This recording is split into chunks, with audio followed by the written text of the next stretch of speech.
Mbote na balandi nyonso ya Kelly Joyce TV. Nzambe apambola bino bisika bozali. Na bino nyonso ba o deja bo s'abonner na chaîne. Peso ke zambalano ya liboso ya kotala ba video na biso. Tokosenga yo o s'abonner et kosala biso vraiment bien. Merci na bat nyonso o ba bengi bazotu na pourquoi tozolamba te. Donc bandeko boyebi ke toza na moment ya lockdown. Bana bazotanga sute donc bana bazana ndako misala eza ebele à part YouTube naza na musala nanga ona salaka full time donc na bimana ndako 19h na kozonga ndako ba 7h30 kolemba bana bazali misala ebele yambo moni ke kokotsa ba video penza ya kolamba ezaki mwa passe mais lokola bosengi tokozonga ata tochela bino ba video ata 2 fois na semaine ekosala bien na bandeko nyonso tu ba o bozo senga bolimbisa penza bolimbisa to sala ona volonté na biso teme eza ke musala eza tozo sala musala mususu toza na bana bazotanga te toza na ndaku foko bongisa nyonso wana tu lelo na memeli bino elubu ya mipanzi fime bomoni bilo nanga na ocha na kati ya mipanzi na biso na che penza biloko ebele te po mipanzi na nga pe eza ebele te donc toyebi ke mipanzi fime ezalaka na mungwa deja na kati donc nasalaki nini nazwi mipanzi na nga na tiaki yango na mai ya moto na tiki yango po na 1 heure de temps efandi après sko nazwi na sukoli mipanzi na nga donc nde bozomona eza deja mwa kolemba elembi penza te mais eza mwa kolemba lokola efandaki na mai ya moto ebimisi mungwa na kati ya mipanzi na mai wana na chaki mais mungwa ebimi nyonso te donc ebimi nyonso te normalement na sala na che na mai na butu na tongo nde na lambe mais lokola nazaki na tante na chaki ka po na 1 heure de temps ebimisi mwa mungwa donc mungwa msusu etikali yango bomoni ke na kocha ba kip majimi bale po ezala too much te donc na kati ya mipanzi na biso na kocha tomate ya mbuma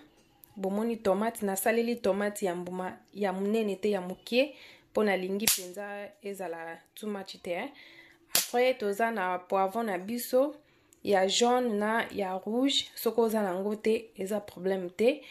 toza pe na matungulu na biso kuna toza na ail pe toza na ndembi na biso toza pe na aubergine na biso donc poivron na zuika ndambu matungulu pe na saleli mobimba te na saleli kaka ndambu ndenge bozomona donc na aubergine na biso pe eza mobimba te eza ndambu donc biloko nyonso tu nasaleli ndambu eza ebele te yango nde nakosalela na bato nyonso ba obotala biso deja obolandaka nga ba video na nga ya kolamba na lobake soki biloko na olamba eza biloko mafuta na salela su mafuta te donc mipanzi na biso eza deja na mafuta ezalaka deja na mafuta na kati donc na kosalela mafuta te na kosangisa biloko nyonso tu na mipanzi na biso mbala moko etoka nyonso mbala moko tokotia mipanzi na biso na kati ya nzungu mipanzi na biso yango na nzungu donc avant kolamba biloko fo o make sure osokolaka penza biloko na yo po biloko mosusu eyaka ezala na mabele donc so sokoli yango te mosusu boya kolia boye ezala mabele bolia yango penza te siko na kozwa bepiste na nga na kotia yango na kati ya nzungu na biso azwi biloko na nga nyonso na tie na kati ya mipanzi kaka nde bozomona na tie pilipili moko mpona na besoin pilipili eyokana donc pilipili na nga na kotobola yango soki biloko na nga ebeli mais mpona bato oyo baliaka pilipili te oza soki olingi pilipili te okoki kotia pilipili te mais lokola nga naliaka nanga pilipili te okoki mai donc naotya mai ya moto mai nasaleli ya moto mpo ewumela te donc siko na kotika mipanzi na nga na moto ata mpona 15 minutes après siko na koya kotala mipanzi na nga nzambe penza apambola bino tolanda elongo ndenge ni mipanzi na biso ekobela tokutani après 15 minutes merci na balandi nyonso nzambe apambola bino tokomi na biso na suka mipanzi na biso yango bozomona mipanzi na biso donc so oza na tomate ya mbuma te okoki kosalela tomate nyonso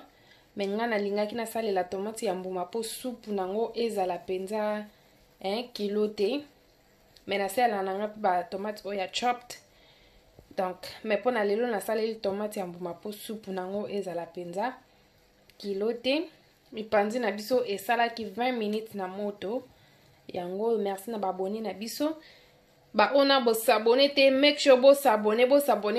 Kokota kate kokoti otali obimi te. Kota otali o aimer vidéo o s'abonner et kosala biso bien. Nzambe apambola bino. Bande ko bolimbisi lisusu. Na ko banda kochela bino ba vidéo 2 fois na semaine. Ya kolamba donc so epesami 2 fois te ata mbala moko na semaine. Na ko banda kochela bino ba vidéo. Nzambe penza apambola bino. Na bino nyonso ba oyo bolandaka biso.